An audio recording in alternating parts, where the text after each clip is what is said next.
Iso quere decir que a área de Historia da Educación é unha área atractiva, naturalmente, académicamente. É a segunda vez que eu viaxo a Brasil neste ano. Na primeira ocasión, que foi cando coñecín ao profesor Hugo Sendelado, foi en agosto, en Paraiba, en João Pessoa, justamente no congreso último de Ístergar, unha rede académica coa que desde Historia de Debate vimos colaborando desde hai bastantes anos.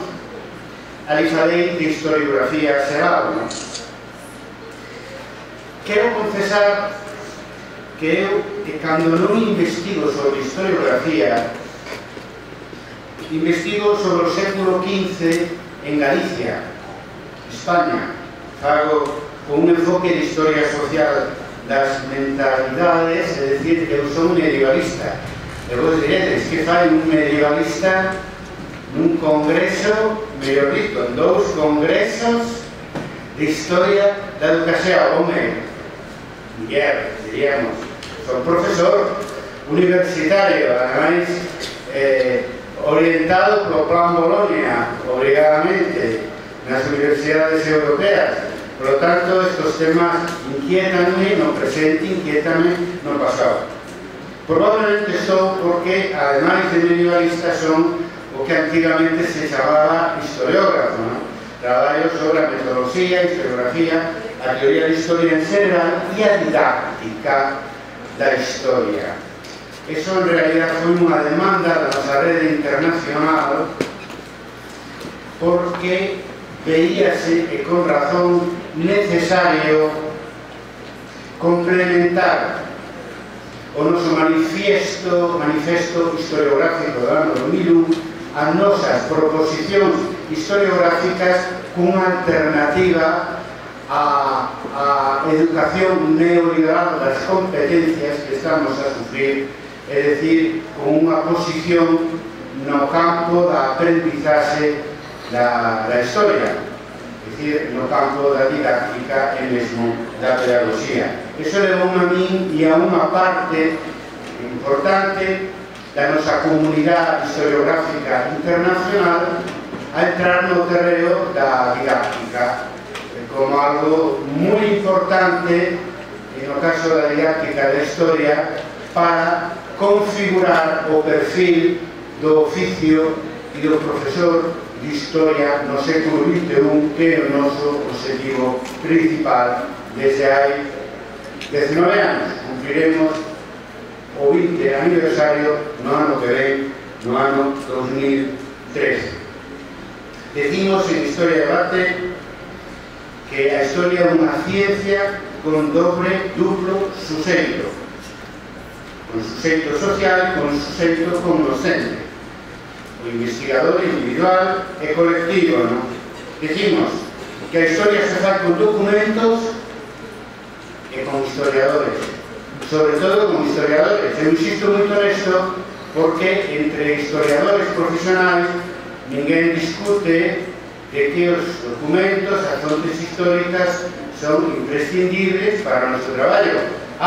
Pero non todos están de acordo que os historiadores somos tan importantes cando facemos historia. Por eso temos que insistir moito que a historia chegou a onde chegou dende o positivismo gracias aos historiadores e as súas corrientes historiográficas. Nun principio, positivismo, logo a historiografía marxista, logo a escola de anales ata os debates actuais, onde somos moitos en todo o mundo que estamos defendendo un novo paradigma historiográfico que teña en conta, que teña en consideración a aportación do marxismo de anales das vanguardas historiográficas do século pasado. A educación é un obxecto de investigación moi especial, moi peculiar. Primeiro porque precisa, fundamentalmente porque precisa dun enfoque global a hora de ser investigado, de ser interpretado, a hora de reflexionar, de articular unha metodoloxía e unha teoría para investigar a educación na historia, necesitamos un enfoque global en dous sentidos. No primeiro sentido, porque a educación requiere un enfoque de historia social, un enfoque de historia cultural e de mentalidades, un enfoque de historia política, da historia do poder. Non o vou deter, pero é imprescindible. Non se pode estudiar solamente nun xeito institucionalizado, político, o fenómeno, as escolas, o centro de estudio. Non se pode separar o estudio da educación do estudio da sociedade, da economía, e menos aínda, como decía, como explicou o profesor Westenlau, pois a evolución das ideas, da filosofía, da cultura e das propias mentalidades colectivas. O segundo sentido en que a investigación da educación ten que ser global, e isto é sumamente importante, é que na educación, é dicir, na escola, hai alumnos e profesores. Por lo tanto, un enfoque avanzado, adiantado en historia de educación é investigar a institución donde se forman os alumnos e os propios profesores que dan aulas.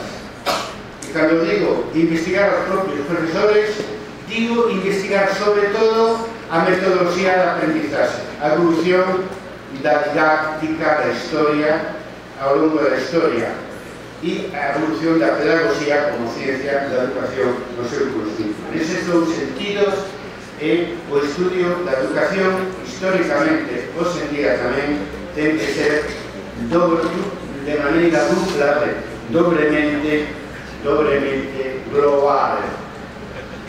A mí algúme moito cando lin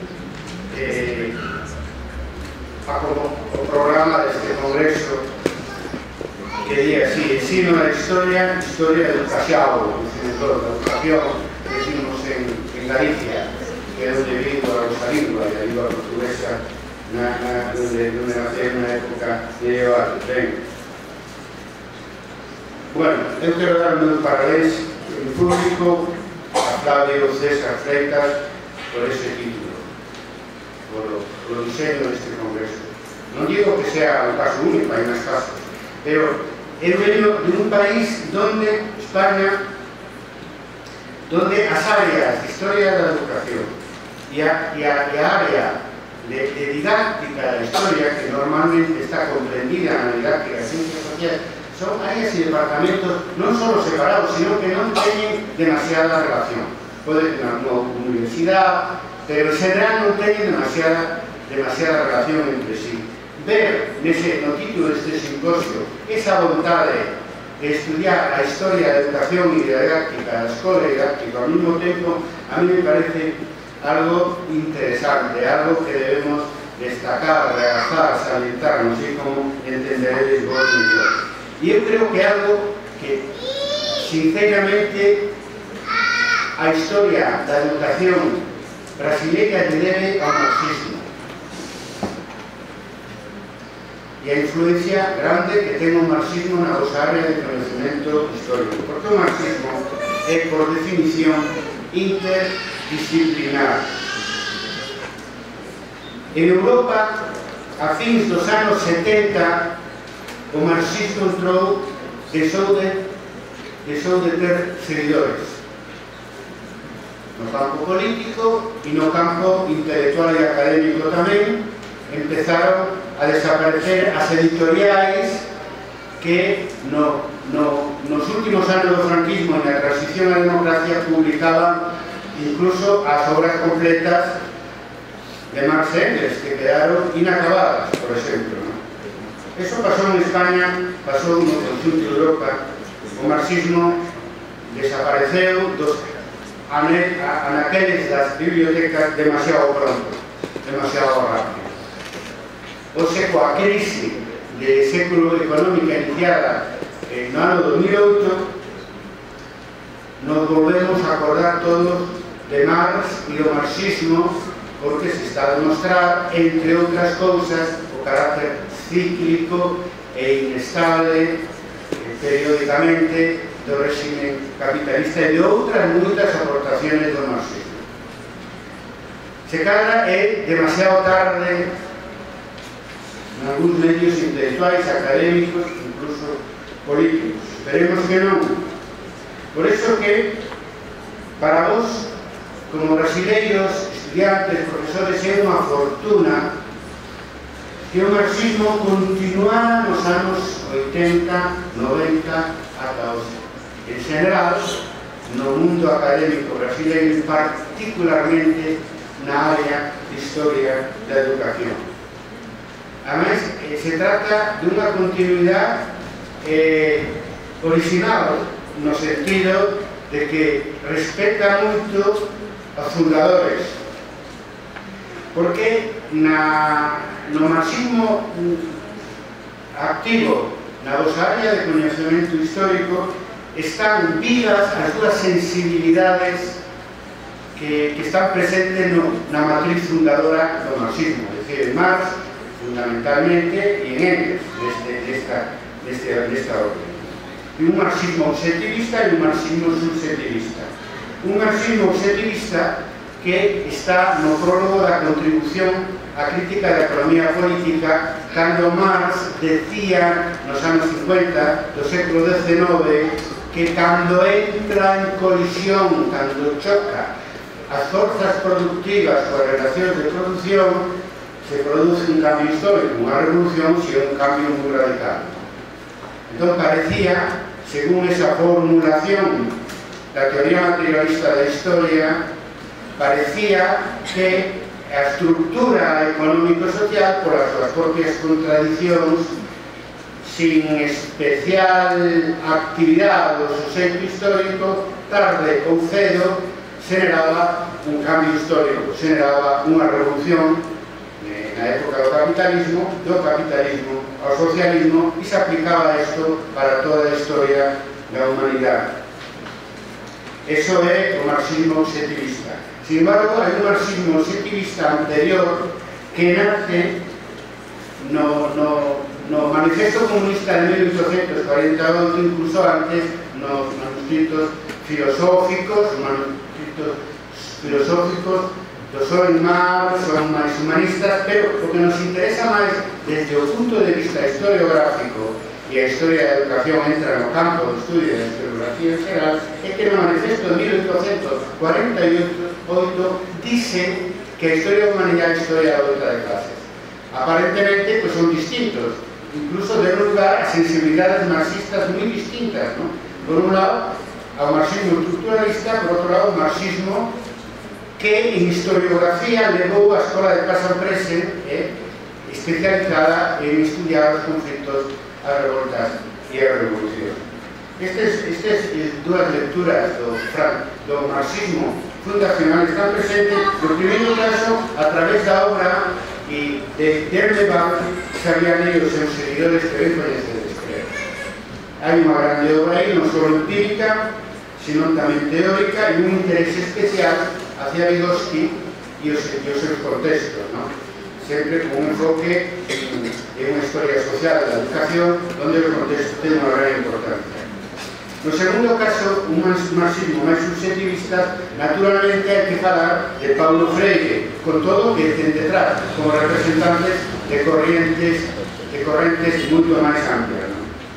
Eu repasei, antes de vir para aquí, de viaxar, a última entrevista de Paulo Freire de 1997, donde confesa, decía que como motivación principal da súa pedagogía da liberación, pois a súa camaradería con Jesús, vamos, o que hoxe chamaríamos a teología da liberación. Pero leu moito a Marx porque veía nos escritos de Marx confirmado o que el seguindo a Jesús evangélico, aplicaba no campo da educación.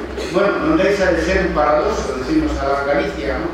Porque, curiosamente, o máis cercano a ese marxismo objetivista que eu vexo na historia da educación en Brasil é o propio Paulo Freire, ¿no? non só pola importancia que lle dá ao compromiso do profesor, ao compromiso do docente, sino tamén por a importancia que lle dá asumindo o constructivismo, que é a outra corriente didáctica do século XX, ademais claramente progresista, desde Dewey hasta Brunner, sin dúbida alguna, ele asume do constructivismo a propia susceptibilidade do docente, ¿no?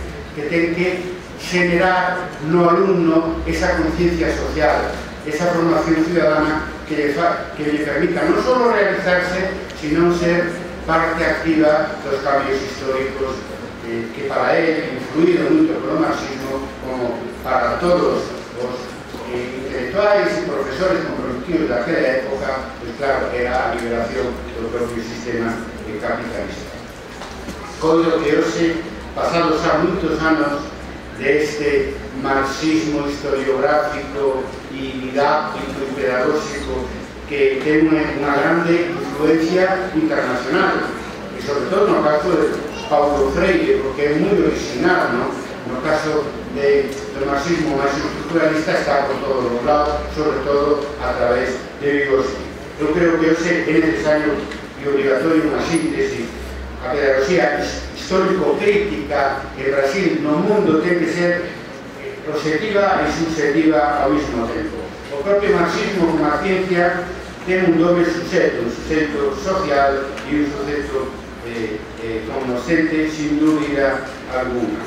A mí pareceme que no século XXI é obligatorio tamén superar dialécticamente, como nos ensinou Hegel e como repetiu Marx, ese marxismo esquemático marxista-leninistas según compilación de Stalin, ainda vivo, ou ben simplemente marxismo estructuralista seguindo Althusser, que divulgou en todo o ámbito académico e político latino, iberoamericano, marxista. Eu creo que é moi importante, que non é casual no sentido de que hai un motivo de fondo que explique que en Brasil seña para mí o país que no que máis interés hai en Gramsci neste momento, porque Gramsci precisamente é a superación do marxismo stalinista, do marxismo estructuralista daqueles anos, verdad? E non só o Gramsci anti-hexemónico, tamén o Gramsci pro-hexemónico, nun momento como este. Gramsci decía que a hexemonía é forza e consenso. Por lo tanto, decía que o bloque histórico tiña que conseguir o poder, o consenso, non pola forza, sino convencendo a maior parte da poboación, ¿no? E hoxe, recordar a Gramsci é importante porque estamos vivindo, sobre todo na América Latina, pois unha maior parte de gobernos de esquerda que chegaron, algúns bastante radicais, que chegaron por a vía democrática e pacífica ao goberno, ¿no? E é unha posibilidad real desde hai anos en unha parte de América Latina, e iso é importante tamén para os propios educadores, porque debemos formar cidadáns a hacer pedagogía da liberación para cumplir o soño de Allende en 1973, de que se encheran as alamedas. Algún día se encharán as alamedas coa xente que se quer liberar da miseria e da explotación. Gramsci é o camiño nese sentido, pero Gramsci pro-hexemónico, educar para unha hexemonía nas institucións en favor da maioría sociais. Aí está o compromiso actualizado do que nos decía Paulo Freire, e un compromiso actualizado con ese estudio social da educación no seu contexto que nos permita situar o noso obxecto nesa liña de compromiso de futuro. Onte preguntábanme nas palestras que demos de historiografía que é o marxismo no século XXI. Vou rápido. Eu creo que hai, decía, 4 aportacións á historiografía do marxismo que son indispensables no século XXI: o enfoque social, a historia pensada, a historia comprometida, a historia total que preferimos chamar historia global hoxe en día. Hai que elaborar a historia de debate, está nesa tarefa. Estas aportacións do marxismo e tamén da Escola de Anales no século pasado, reelaboradas autocríticamente e buscar a alianza con outras perspectivas historiográficas que non son marxismo, como o marxismo fixo nas décadas centrais do século XX coa Escola de Anales. O marxismo se fundou hai 150 anos. En este século e medio hubo moitas victorias e moitas derrotas, moito termidor para os que señan na miña xeración, que saben perfectamente o que quero dicir, moitos retrocesos, moitos avances. Hoxe hai novas teorías de emancipación, compatibles, necesariamente compatibles co marxismo, como o feminismo, como o ecologismo. Hai novos movimentos sociais máis alados do movimento obrero tradicional. Hoxe en día, neste ano 2011, no ano pasado 2011 e hoxe no ano 2012, un novo fantasma recorre o mundo, que é o movimento dos indignados, que nace no norte de África, onde aínda hoxe os xóvenes indignados en Egipto están loitando por unha democracia real. Que logo pasa a España co movimento dos indignados do 15M, que se estendeu por todo o mundo. Que logo pasa a Manhattan, a New York, a Estados Unidos co movimento Occupy Wall Street, e que últimamente pasa neste ano de 2012 a México co movimento Yo Soy 132. Con esos movimentos, igual que anteriormente como movimento ecologista e como movimento feminista, o marxismo tradicionalmente vinculado ao movimento obrero ten que verificarse, establecer alianzas. Igual hai outras formas de compromiso intelectual e académico, non a correa de transmisión dos anos 60, 70, 80, sino o compromiso do historiador e do docente desde a súa propia profesión. Un precedente e un exemplo foi, ata o día de onte, Oscar Niemeyer no campo da arquitectura. Hai que asumir por parte do marxismo, no campo da historia da educación, no campo da historia en general, no campo das ciencias sociais, si quer xogar un papel no século XXI as novas formas de comunicación social, digital e multimedia moi favorables ao pensamento crítico e alternativo, como ben temos demostrado en Historia de Debate e como ben demostrado o movimento dos indignados. Há moito tempo que o marxismo non ten resposta a todo. Cando eu era novo, pensábamos que sí, pero tamén nos equivocábamos. Pero hoxe sería equivocarse de todo tamén.